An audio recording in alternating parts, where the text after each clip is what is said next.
Hi, welcome to Truth Be Told. Today's guest is Paul Hynek, the son of the late, great Dr. J. Allen Hynek. He's also a consultant on the new excellent History Channel show, Project Blue Book, now in its second season. Paul's been a staple at the conferences lately, and Tony and I have run into him several times, and it's a pleasure to have him here on the show. Please welcome Mr. Paul Hynek. There he is. Don't worry, we have less than 100 people in the studio audience because I know the coronavirus requires that, so we're fine. I think there's 98. Right. Hi, Paul. Howdy. How are you guys? Terrific. We're doing good. We're not Healthy hacking so up far? a lung yet, so we're good. Good. Well, I thought we'd first talk about your father a little bit because he's obviously a legendary figure in this world, and then we'd move on to talk about the history series you're involved with, which also involves him. I think a lot of people aren't aware of this. I think it's fascinating. Maybe you could shed some light on it for everyone, Paul, how your father didn't start with Project Blue Book. Tony, did you know that there was other things before that? There was Project Sign. Of course I did. Did you? Did not. Oh, okay. Well, and then that evolved into Project Grunge, and then that eventually sort of became Project Blue Book. Why don't you shed some light on that, Paul? Because that's how he really got involved in this. Yeah, so he was approached by the Air Force, I think in 1948. There are some conspiracy theories that go back to his days with the proximity fuse during World War II and his top secret clearance. But I think he was basically the closest astronomer that they could get to Wright-Patterson Air Force Base. So He was at Ohio State. Yeah, I don't think they really cared who it was. And, people ask me why he got involved. I think he must have thought that it was maybe all of a couple weekends worth of work. I think he had no idea that his pesky fourth-born child would be talking about this to you, Captain Ron, 50 years later, on the internet. Yeah, So, I feel that way. I feel like he didn't think this was going to be, and he thought nothing of the UFO phenomenon. He thought it was ridiculous in 1948. He thought it was a bunch of post-war hysteria. They were flying saucers. Yeah. And no self-respecting scientist would do much with them. But he was a patriot, and I think he thought it'd be kind of fun to hang out with the Air Force and, shoot down these crackpot cases. That alone's an interesting aspect of the story, right, Tony? That this guy who just thought he'd do this for a lark, like you said, just maybe, and then all of a sudden it turns out becoming very involved. And also, like, the Robinson panel was part of this, and the CIA itself sort of was born at this time, right? 1952-ish? Yeah, you had the OSI before that, and the CIA was then born. And yeah, they were sort of behind the Robertson panel in 1953, which was the first of two such efforts, the second one being the Condon Committee, which was in part inspired by Gerald Ford, the then congressman. So the Robertson panel in 1953 was the first effort by the Air Force to say, hey, folks, there's really nothing much here. Please disperse and go home peacefully.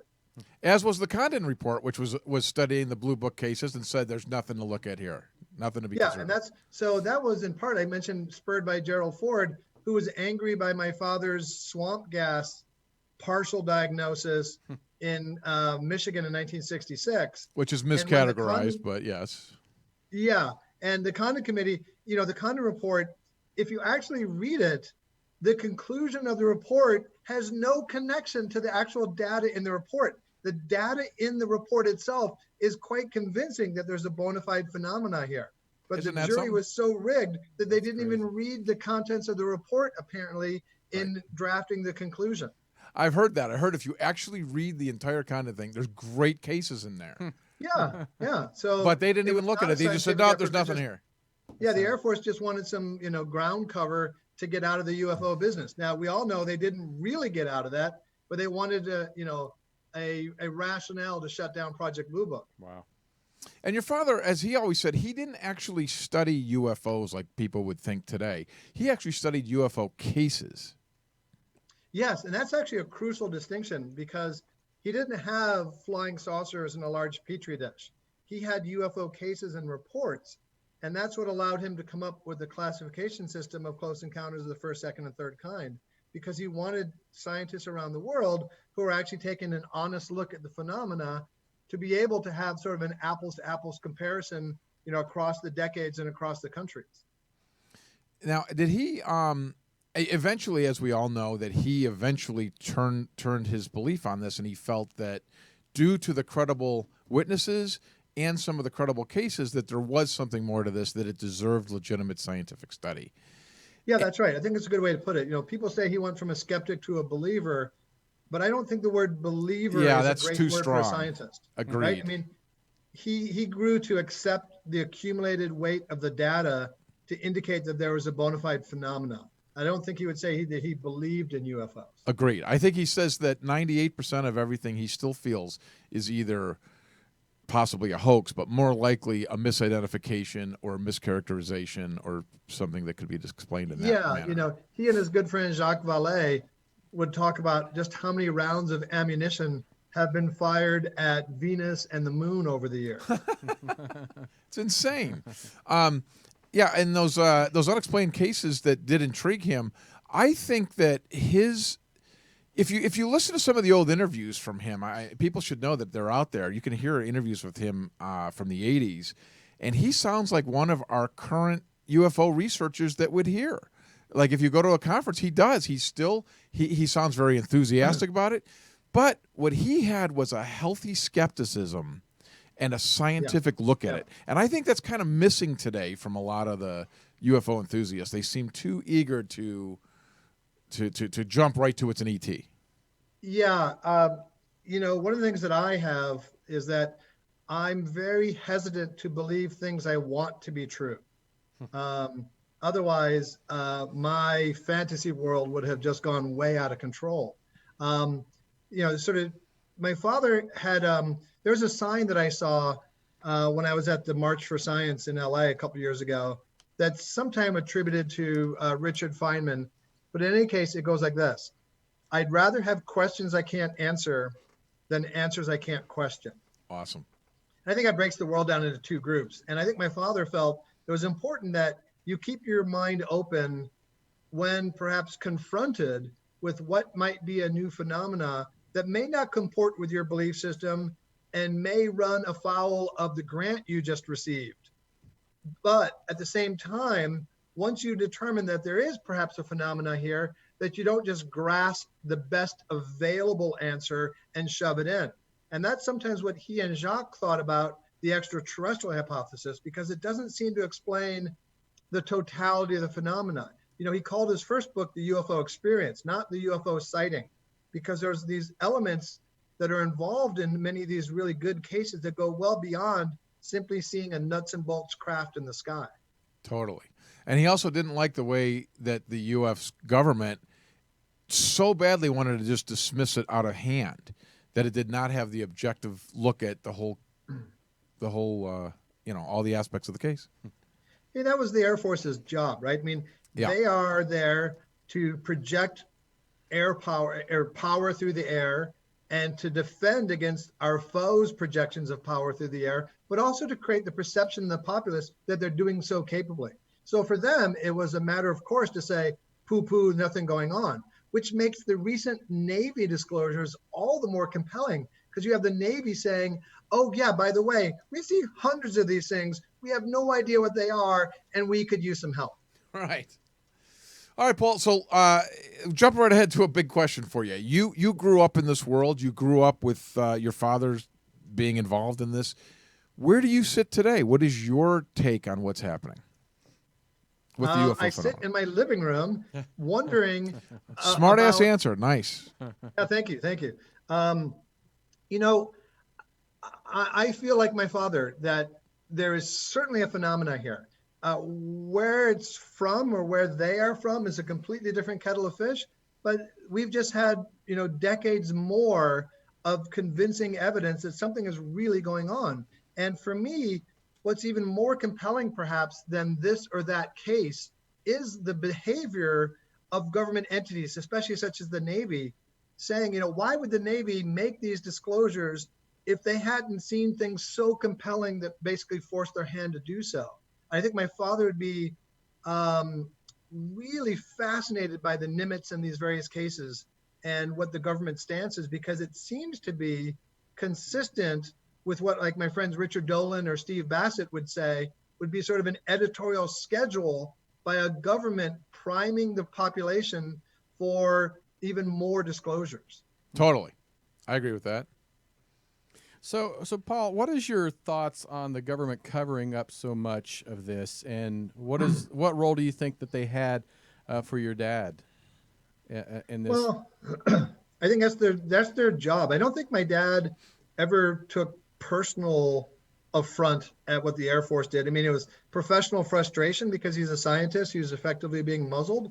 But, if you are, let's say in the 1950s, sort of one of these generals who may have all kinds of information, it's your job to sort of keep together the fabric of national security. And people going out there saying that they're seeing UFOs is probably not going to help that. So I can understand the Air Force not wanting to be overly, expressive with what they have. That's their job. Now, governments around the world can be very secretive. Is that what I want them to do? No. Right. But sometimes when I'm a citizen thinking about how easily the fabric of society can unweave, as we're seeing a little bit of, frayed strands right now, I think that's their job. And it's Right. our job as truth seekers and scientists to sort of unravel that and get to the bottom of it. Now, Project Blue Book, from 48 to 69, they had 12,618 cases, which people think they explained away them all. But isn't it true that there's 7% of the cases were never able to explain? Yeah, thereabouts. And as you sort of alluded to before, this is a government agency, and Project Blue Book was really a PR exercise. It wasn't really a truth-seeking engine. Their job was to manufacture answers and to solve cases. And even with that strong impetus and very clear directives from the higher ups, they still couldn't explain a core of the cases, which is fascinating. It's not like, it's just like the report in the Condon Committee, the actual data. Even with the government saying there's nothing to see here, you read what they themselves wrote, and there is plenty to see here. Yeah, and a lot of it's very compelling. Like your father said, a lot of these firsthand testimonials that he heard are very compelling. Yeah, my father would place a lot of importance on what he felt, what he termed the credibility of the witness. Somebody who was in possession of their senses, was perhaps corroborated by other witnesses and or machines like radar or photographic evidence. And then, their over time, the consistency of their account and, any types of motivations they may have had for making this type of report. So people like Air Force pilots who are, of course, trained by the Air Force, who really have nothing to gain from coming forward, like Kevin Day, who was the radar operator on the Nimitz. They have nothing to gain from this. And a lot of criticism to endure for saying that they've seen something. Those are some of the most really credible witnesses in my dad's view. Yeah, and Kevin Day wrote it down right after it happened. And now it's coming out 12, 15 years later, which is really awesome. Your father also... I'm good friends with Kevin. And he's somebody, having been around my father a lot, I learned some of his tips or techniques for getting to, a witness's motivation or, their sincerity. And if you ever talk with Kevin, it's just readily apparent this guy is as sincere and honest as the day is long and still troubled by all this. And this has really upended his life. And he's still, trying to come to terms with the enormity of what he experienced and the aftermath. Totally. We've talked to him several times. It's an incredible story. Also, your father it was very important to him to talk firsthand to the person. Like he didn't really he wouldn't comment on this case unless he met with Kevin and personally interviewed him and personally asked questions. Right. And even then, like, for example, he talked with Charlie Hickson and Calvin Parker quite a lot from Pascagoula. And now Calvin's a friend of mine as well. And he felt they were highly credible. But even then, somebody asked him, hey, did the Pascagoula sighting really happen? And my father would say, how the hell should I know? I wasn't there. All I can say is I believe that those two gentlemen believe something happened. And, because that's what all a scientist could say. And in that particular case, there's just been more and more people coming forward corroborating various aspects of that report.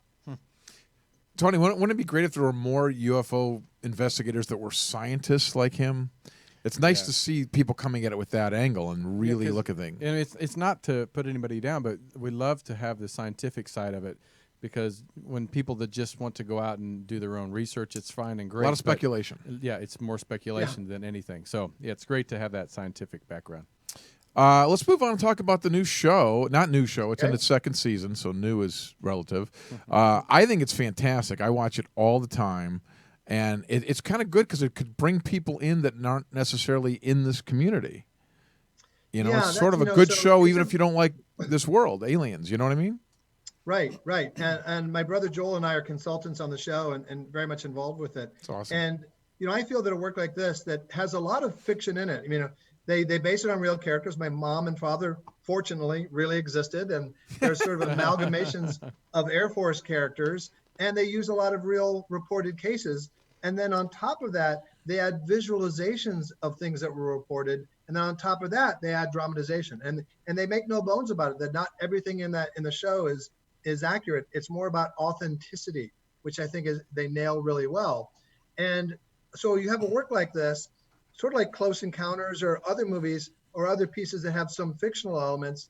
They do, like to your point, Ron, they sort of widen the tent of sort of moving the needle on the public discourse. You may have one person in your family who's a UFO buff and nobody else cares, but they can all watch the show and have a good time. Exactly. And sort of ride along on that narrative arc of both my father and my mother and say, well, they seem like pretty normal people and they've seen this stuff and they've changed their minds, so maybe I should too. So I think works like this can have a really big effect. Close Encounters back in the 70s had a huge effect on people feeling comfortable talking about this really, really crazy stuff. Yeah, and this show, you don't have to really even be into this subject matter because there's enough drama going on and interesting intrigue. You don't have to believe in aliens or UFOs or whatever to enjoy this, honestly. Oh, it's a rip-roaring yarn, shorn of all the UFO stuff. Yeah. And I got to tell you, it's not super creepy at all to have the Game of Thrones supervillain play your dad. Right.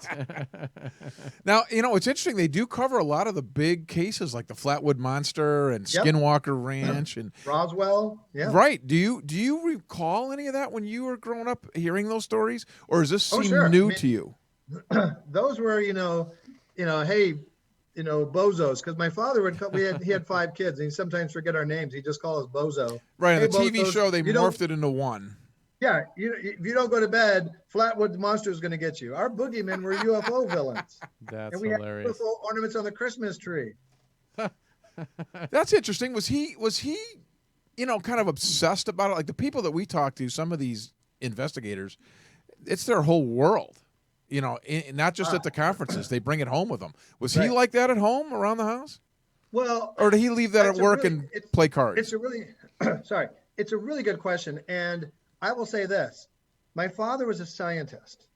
And he was a particular kind of scientist. He was an astronomer.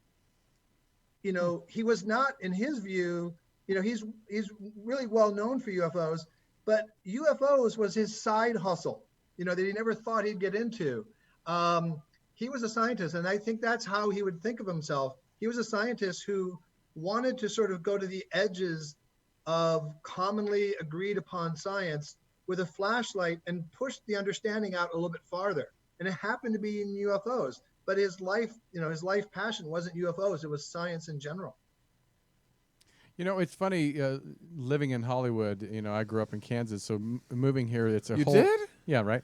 But it's a whole different ball game. It's a whole different ball, because what you see on television is what completely different. So, what was it like working with like the History Channel and the show and sorting out your normal day-to-day world? Yeah, and the other hat I wear is that of a CFO for startup companies, and then I'm in the UFO business. It's been great. Both my brother Joel and I have had really wonderful experience with the creator, David O'Leary, the showrunner, Sean Jablonski, Arturo and Taryn, who had been the network exec, and of course the cast. I've gotten to know my TV mom and TV dad quite well, Aidan Gillen and Laura Manel. I've been to set 3 times, and we read all the scripts before they go into production and give all kinds of input. So it's been a wonderful experience for us. People ask me, oh, they don't show your dad smoking a pipe, or the stuff about the lesbian Russian spy cavorting with your mom. You should see the stuff they left out of the show. Was it even? But it's a lot of again, it's about being authentic and not accurate. And the show captures the essential core of my parents really well, and does a really respectful take on, hey, if you had TV Alan seeing all these things, what would real Alan have thought and done in those circumstances?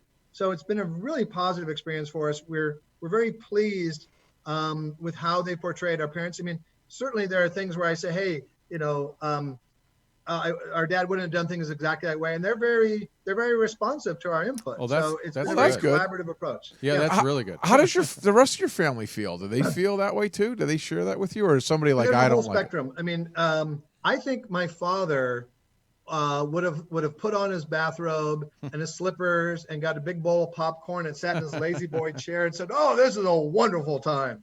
And my mom would have said, "Oh, it's a bunch of nonsense. You don't need me in there." And my family, there's a whole spectrum of what we think. And perhaps my brother Joel and I, since we're involved and also have a lot of entertainment experience, we understand from both sides of the fence what it's like when you have sort of a dramatic portrayal of real people. So overall, family is pleased as punch. It's a respectful and knowledgeable, because the people behind the show are huge UFO buffs. I mean, I tried to stump them, and you were trying to stump Tony on the projects, Project Sign and Grudge. There was another one called Project Twinkle, which both the creator and the network You're involved in executive. that. I was going to say that would be mine. Hey, Paul, Tony's got a question, but before we get there, let me ask you this. In the show, it's interesting. I wonder if anyone knows this or if it's true. Your mother, I would have assumed, had nothing to do with this, and that was sort of Dad's thing. But in the show, she's very much investigating these things, and very much. Is there truth in that, or how's that really reflect reality? Absolutely. One of the things that we talked about with the producers and writers of the show, because they wouldn't have much way to know about this, is that my mom was indeed actively involved in the show. And we talked a lot about how my mom was not just a 1950s housewife, but she got actively involved. She was the editor of the International UFO Reporter. And when my father founded the Center for UFO Studies in 1973, he was sort of the visionary behind it, but she was the real sort of administrator who put the whole thing together and kept it together. So, and in the show, in the first season, they don't, she's not that actively involved, and they did that on purpose so that they give her character room to have that arc of getting involved, just like my father. It's very cool. Well, when Captain Ron graduated college in 1973, I'm just kidding. But I did go to Ohio State, though. Right. But your dad I founded. mean, he dropped out in 1973, right? Right. Right, he got kicked out, more than likely. Your dad founded the Center of UFO Studies. Is that still going, and do you have a big part of that? Yeah, it is still going, and I'm involved with them, and I'm also now the chairman of the advisory board for MUFON. Oh, that's awesome. We saw you there at the MUFON 50th anniversary. Tony and I saw you there. Yep. Oh, that's great. You guys were heckling me from the audience. That's right. We were That's throwing right. stuff. Right. I didn't realize you were actually involved with them officially now. That's great. Yeah, and we'll be talking about that at the symposium in July if the world hasn't fallen off the precipice. Well, we're headed that way. Hey, you'll also be. Are you going to go? You're going to be a contact in the desert this year, coming up at the end of May, God willing. I was going to say fingers crossed. Yeah, God and Victoria willing, I will be there. That's right. Well, since you brought up this virus, let me deviate from Project Blue Book for 1 second. Obviously, we got this coronavirus thing going on, and they were talking today that it's an immunity thing. Really, that's why children don't seem to get it. The older you are, basically, the more dangerous it is for you. Poor Ron. Because of your immunity system. It's basically it attacks the immune system. So if you're 80, your immune system is dwindled, you're more likely to get it and even more likely to die from it. Besides being a CEO, CFO, and running these companies and doing the startups, being a consultant in this, having your famous father, doing all these projects, you have another more unique thing. You're one of maybe 10, 12 people that have this. You've had your thymus gland regrown, or how? Tell us about that. Yeah. This is something I'm just thrilled about. So, um, we all have what's called a thymus gland, not the thyroid, but we have a thymus gland here behind our breastplate, right here. And that's basically what creates your white cells, your white blood cells, which are called T cells, which are your immune system. And T cell stands for thymus enabled cells. And once you turn 20, in everybody, man and woman, your thymus involutes or shrinks 3% per year. So by the time you get in your 60s, 70s, your immune system is no longer producing what are called naive T cells, which are strong at fighting novel pathogens, like the novel coronavirus. So that explains why people that are elderly are much more prone to serious complications from it. And so several years ago, there was the first experiment in history approved by the FDA to fight aging overall and not combat one specific disease, run out under the aegis of the Stanford Neuroscience Institute to actually regrow the thymus gland in healthy individuals to see if we could turn back the clock on this really essential component of aging. A lot of people don't realize Paul's 89 years old right now. So that's right. That's right. Thank you so much. And so the trial was done, and it was very successful. And the results were published in a peer-reviewed magazine, in a peer-reviewed journal. And not only did it regrow the thymus gland, but it actually registered for the first time in history, significant results on what's called the Horvath clock, which is the gold standard in epigenetic or methylation clocks. And so it's just gotten all kinds of world attention. And that's like our real age, right, Paul? Like that's what it'll tell you, like your real age. That's right. That's right. And Steve Horvath out of UCLA, who's probably going to win the Nobel Prize, he's had hundreds of companies and people go to him with their techniques and their trials. None of them has moved the needle. This thymus trial was the first thing it did. He got so excited he joined the company. And I'm now the CFO of the company. And I'm not just the CFO, but my brother Joel and I had the best results in the trial. Joel did it too? I can make the claim, which I'll do right now, more than half tongue in cheek, that in the history of the world, I have the most documented success at reversing my age. Unbelievable. Holy crap. That's a Benjamin Button. And right Joel there. did it as well? Yes. Yes. Wow. Yeah. What would your dad thought about you guys doing this? Oh, he would have loved it. He would have loved it because he would have wanted to investigate the parameters of the trial and the risks and all that. But I think he would have jumped at the chance to do it himself. Oh, wow. Mm-hmm. That is a fascinating thing. Now, how many years ago was this? About 3 years ago, and it was a 1-year trial, and it was just unbelievable. And the company is called Intervene Immune, interveneimmune.com. And if people are interested, they can join our ongoing protocols. And how was this again? Is it injection, pills? How is it? Yeah, so I did injections 4 nights a week in my belly, which is tough because my belly is so taut. There's no fat there at all. And now we're actually working on pills because that's just easier to do and it's thermostable, so you don't have to refrigerate them, etc. That's great. That's amazing. Great. I don't know. Yeah. It's pretty darn cool. Your whole life, and then you're doing the augmented reality companies and virtual reality companies. Well, you want to talk about that for a minute, just since your life is so fascinating? You know, I'm here to do your bidding, sir. Yeah, so I worked in visual effects doing motion capture, and we worked on Avatar, Lord of the Rings, Planet of the Apes, a bunch of different movies, and we sold our company to James Cameron after Avatar, and we actually used virtual reality. We call it the virtual production pipeline in the making, in the production, not the consumption of those films. So there's a whole bunch of movies that we worked on that used virtual reality to make the movies, even though they're not virtual reality productions. And so after that, I sort of segued into sort of pure VR and AR, which I'm still active in now. And one of the things I found the most fascinating is the medical therapeutic aspects of virtual reality. So I worked on a project with USC to incorporate virtual reality into their stroke recovery technology. And so you have these amazing results where people can use what USC had already cooked up and VR and regain functionality after a stroke with no pills and no scalpels. This is unbelievable. That is really exciting. It's some pretty cool stuff. What about AI? Have you done anything in that area? Yeah, so I'm very interested in AI and the singularity and things like that. And one of the coolest experiences I've had was I was invited to a conference to speak about AI and UFOs. And I said, well, look, how about instead of me speaking, I interview somebody who has a PhD in AI from Northwestern, who's one of the most recognized UFO experts in the world, and that's Jacques Vallée, our longtime family friend. So I did a question and answer session with Jacques, who not only has thought for years from a highly educated point of view about AI as seen in the manifestations of UFO sightings, but also using AI to cull through the reports of UFOs to find commonalities. Paul, I want to ask this. Remember the movie Total Recall? When they used pretty much virtual reality to vacations and stuff. How far are we out when it comes to something like that, do you believe? Well, there are, virtual reality is a very fast moving field. They are.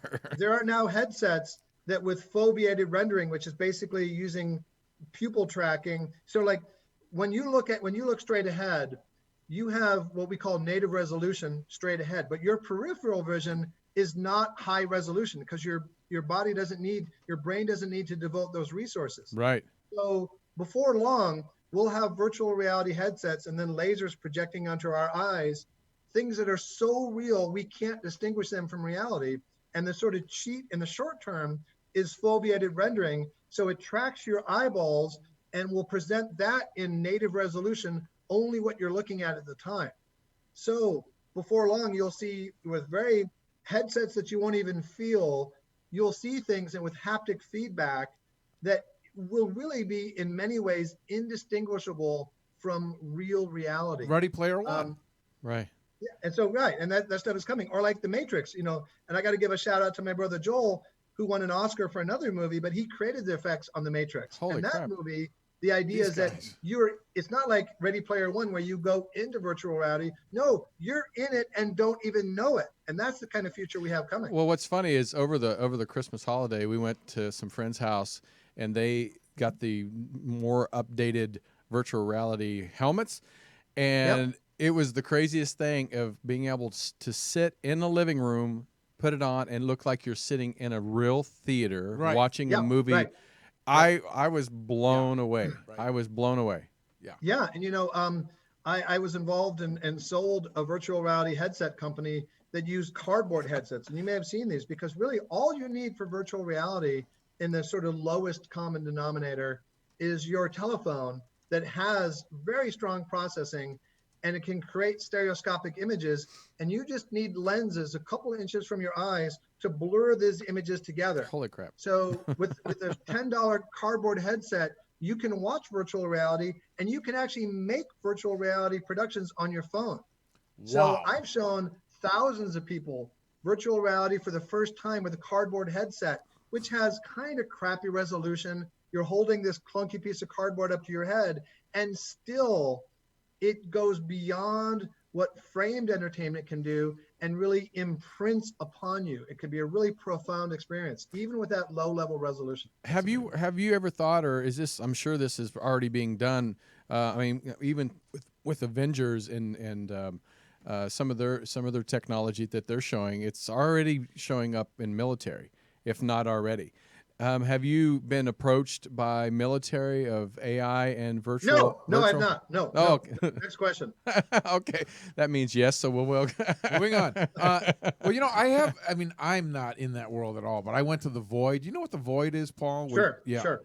A Void. Holy shit! I did the Star Wars thing. It doesn't feel like real, like you said. It's indistinguishable. I mean, it's clearly like I know it's not real. Right. But it's insane. Like you can touch up, you can walk around. I mean, I didn't know we were that far, and we're probably way past that, and what's not out yet. Oh yeah. I moderated a panel at South by Southwest, one of the ones that was not canceled, and we had guys from the New York Times, and we had the United Nations VR guy. Yes, each entity now has their own VR person. And somebody asked the people from the New York Times, which has a growing free library of virtual reality content, if VR was going to replace journalism. And they gave a very good answer that no, it won't replace journalism, but it can take us that much farther. So for example, they gave the case about, let's say you read an article about refugee camps. Most of the article has to sort of describe the setting, and then they can talk about other things.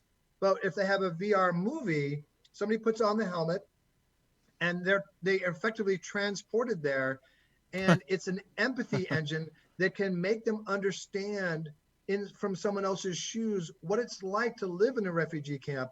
And then the responsible journalist can talk about things like how many refugee camps there are, what is the status, where are they going. So you have this ability to sort of grok on a very emotional level, very visceral feeling what it's like, and then have the sort of journalistic overlay.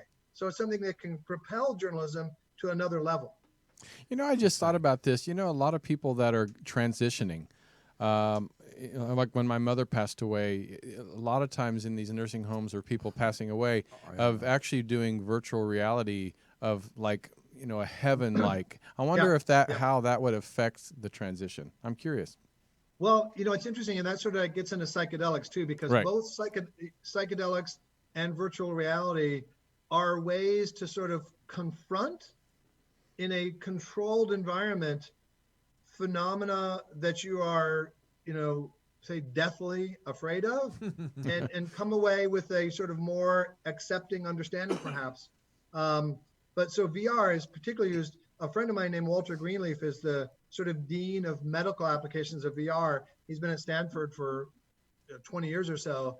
And he really likes VR to help with anticipatory anxiety, which we all suffer from for something reason. And one of the things he's done, which is really gratifying, is make a VR protocol for children who have to go to the hospital for some, gruesome procedure. Right. And so what he realized is that the VR experience starts in the actual parking lot, because where are you going to be the most afraid? Right.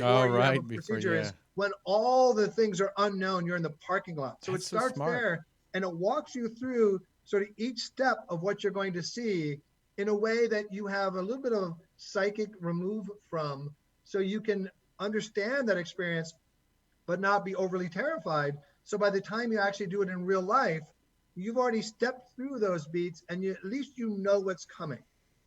That is a great. This guy's got a lot of stuff to talk about. Right. I'll tell you what.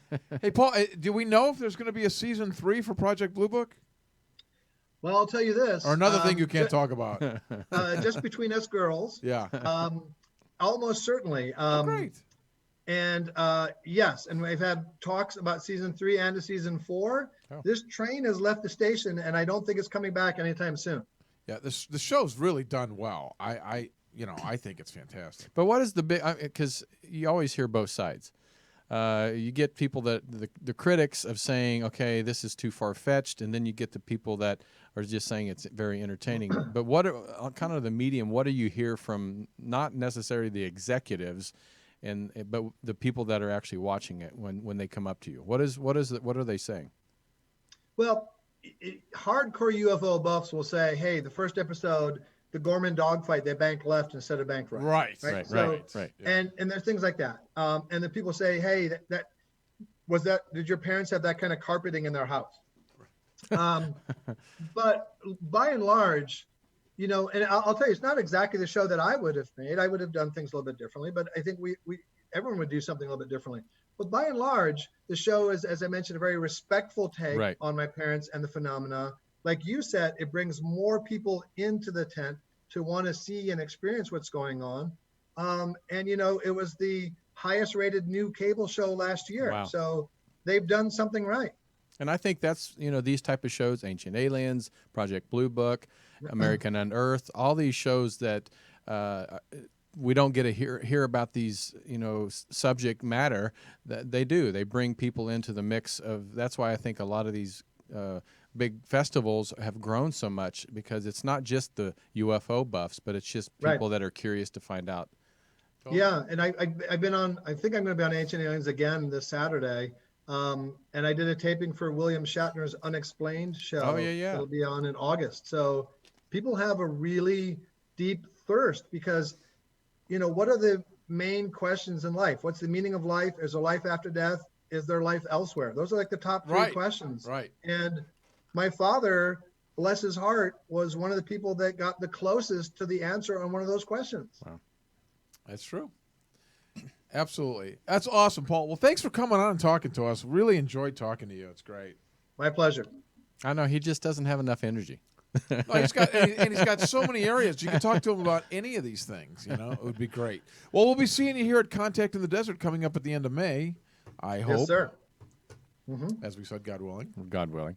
All right. Well, thanks everybody for tuning in with Paul Hynek, and make sure you watch Project Blue Book. Hopefully, season 3 and 4 on History Channel. And if they let us, come to Contact in the Desert. If they let us, everybody just jump in the car, come down. If you don't want to fly, just drive across country, make it a family trip.